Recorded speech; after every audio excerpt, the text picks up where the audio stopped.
Isang mapagpalang gabi po sa ating lahat at sa mga patuloy pong sumusubaybay sa ating daily devotion. Tayo po ay nasa season 44 na po, and ang ating theme for this season ay The Reason That Made Me Decide to Follow Jesus. And let's start this devotion po with a prayer. So, hallelujah, Lord God, we bless your name, Jesus. Lord, muli po ay nagpapasalamat po ako, Lord God, sa pagkakataon na ito, Lord God, na gagamitin mo po ako bilang instrumento upang ma-share ko, Lord God, yung own experiences ko, kung ano yung reason ko, Lord God, kung bakit napagdesisyonan ko, Lord God, na sundin ang mga utos mo at sundin ka, Father God. And Lord God, maraming salamat po dahil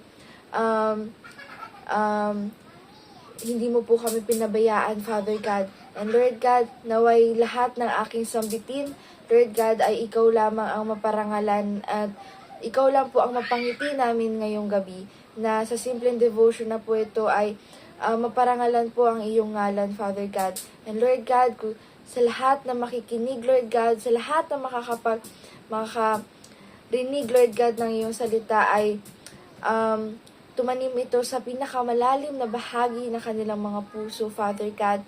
At tumatak ito sa kanilang kaisipan, Father God. And Lord God, ikaw lamang po ang aming pinapapurihan. In Jesus' name, Amen. So, ano nga ba yung naging reason ko kung bakit I decided to follow Jesus? So, sa karamihan,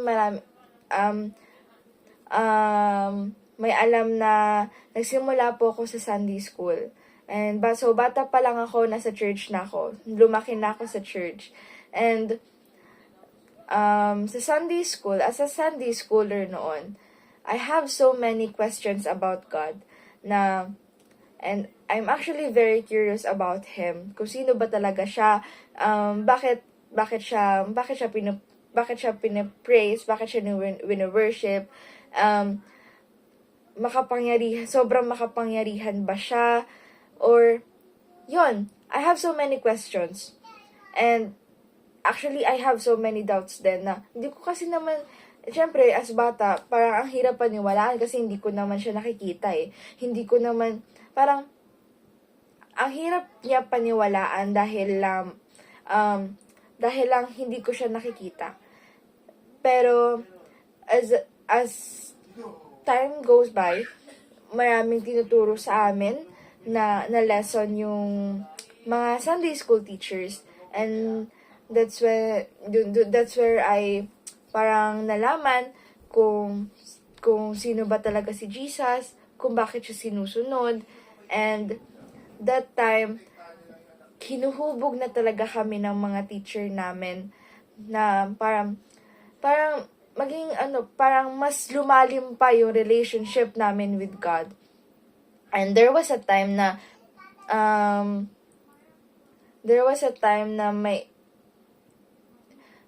nag-soaking, parang soaking siya actually, or like nag-worship kami ng sobra, yung mga bata, yung mga kabatch ko nun. And it was our first time na ma-feel yun. And it was parang, syempre as bata, parang, tawag doon, nakakapanibago yung pakiramdam. And that was the first time na parang nag-soak kami into the presence of God. And that's where we enjoyed it so much, to the point na parang dun kami nag-crave, parang nag-thirst for the presence of God. And I actually enjoyed it so much. And yun yung una kong naging reason kung bakit gusto ko sundin si God. Kasi sobrang saya mag-worship pala kay God. Sobrang saya pala kapag nagsusoak ka into the presence of God. And syempre as bata, nung bata ko, yes, naiintindihan ko siya. Pero syempre, hindi pa ganun naman kalalim yung pagkakaintindi ko. So, yun, unang-una, as a Sunday schooler, I decided to follow God. Kasi, sobrang saya sa feeling na sinusunod yung gusto niya, kung ano yung gusto ni God, and masaya sa feeling na siya yung wini-worship mo. So, syempre, as a Sunday schooler, nag-jump sa youth.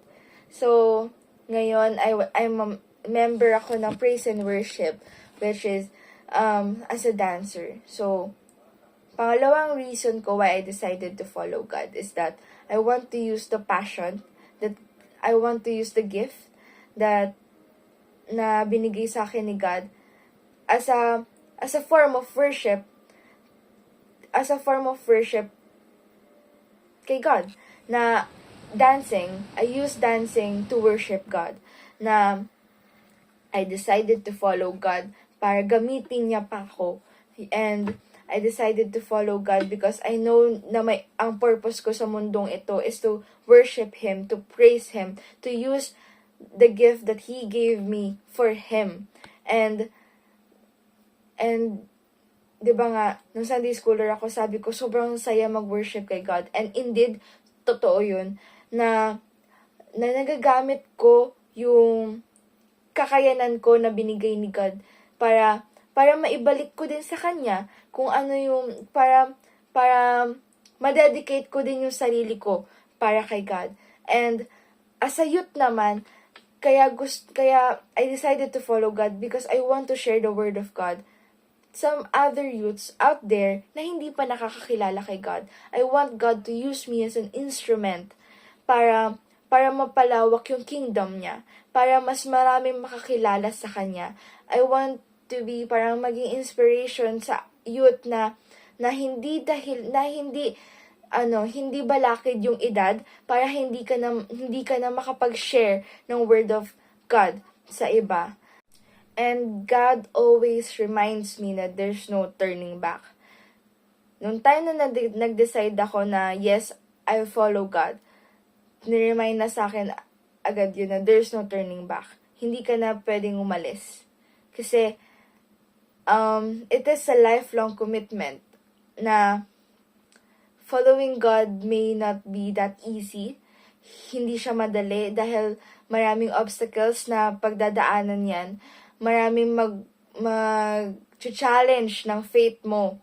Maraming dadaan sa buhay mo. Maraming kang pagdadaanan sa buhay mo na kumbaga manghihina yung faith mo, pero you always have to find reasons why you should stay. Why you should not turn your back to God. And 'di ba, gawin nating reason si God mismo kung bakit pipiliin natin na sundin siya. Kasi, nung Sunday school ako, turo din sa amin na grabe yung sacrifices ni Jesus.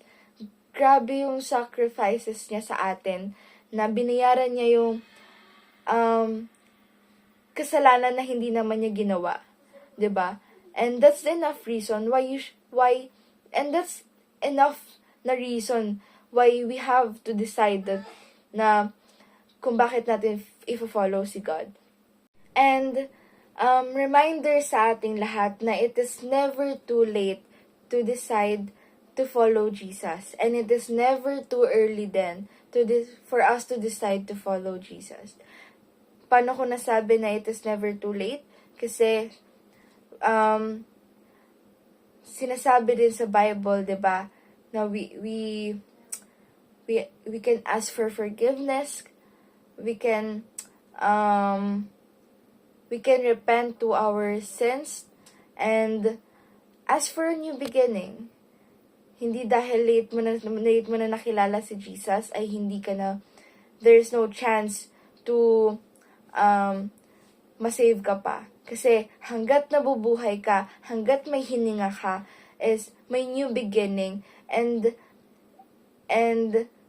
hanggat nabubuhay ka, you can always decide to follow what is right and to follow God.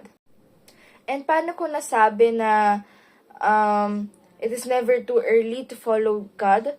Kasi para yun sa mga youth na katulad ko, na never naging excuse yung edad natin or never naging excuse na bata ka pa na para hindi ka na gamitin ni God. Kasi if God wants to use you as an instrument para sa ibang tao, God will use you. Hindi niya tinitignan kung gaano ka katanda, kung gaano ka kabata. Tinitignan niya is yung desire ng puso natin para mapalawak yung kingdom niya at mas spread yung word niya. Kaya yon, it is never too late and it is never too early to decide na i-follow natin si God. Yun po. And lahat tayo ay, hanggat nabubuhay pa tayo, ay may chance pa to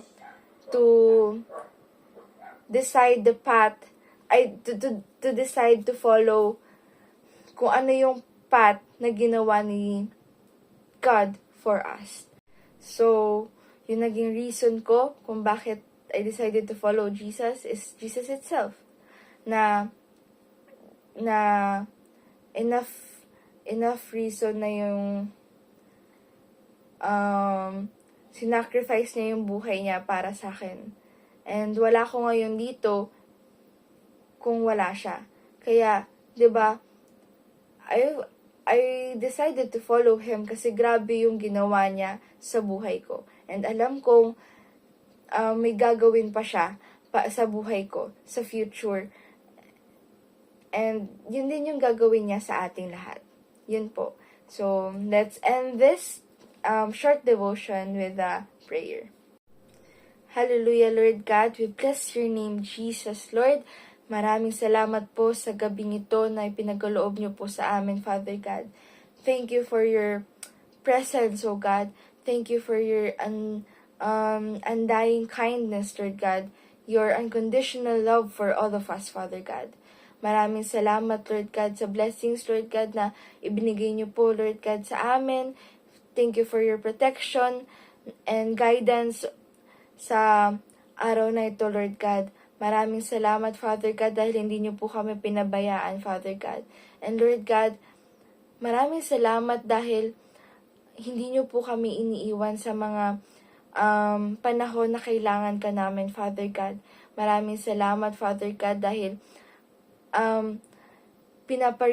pinaparealize mo sa amin, Lord God, na once we decided to follow you, there is no turning back. And Lord God, naway gamitin niyo pa po ang bawat isa, Lord God, as an instrument, Lord God, upang mapalawak pa ang iyong kingdom, Father God. Maraming salamat, Father God, sa sakripisyo na ginawa mo, Lord God, para sa sanlibutan, Father God, dahil kung hindi mo ginawa yon ay wala kami ngayon dito, Lord God. Maraming salamat, Father God, dahil you never failed to show us how you love us, Father God. And Lord God, maging enough na yung love mo para magdesisyon kaming lahat, Lord God, to follow you, Lord God. Na yes, hindi madali, Lord God, dahil sa mga circumstances, Lord God, na sa mga obstacles, Lord God, na pagdadaanan namin, Lord God. Pero always remind us, Lord God, the reasons kung bakit ka namin pinapapurihan, kung bakit kami nag-decide to follow you, Lord God. And Lord God, maraming salamat sa lahat ng ginawa mo para sa aming buhay, Lord God. At alam namin, Lord God, na marami ka pang plano sa bawat isa, Father God. At alam namin na hindi mo kami pababayaan, Lord God, sa journey, Lord God, na pagdadaanan pa namin, Father God. Maraming salamat po, Lord God. We praise you. We glorify your name, Lord God. We love you. In Jesus' name we pray. Amen. So, ayun po. God bless us all po. At sana po ay may natutunan po kayo sa short devotion na ito.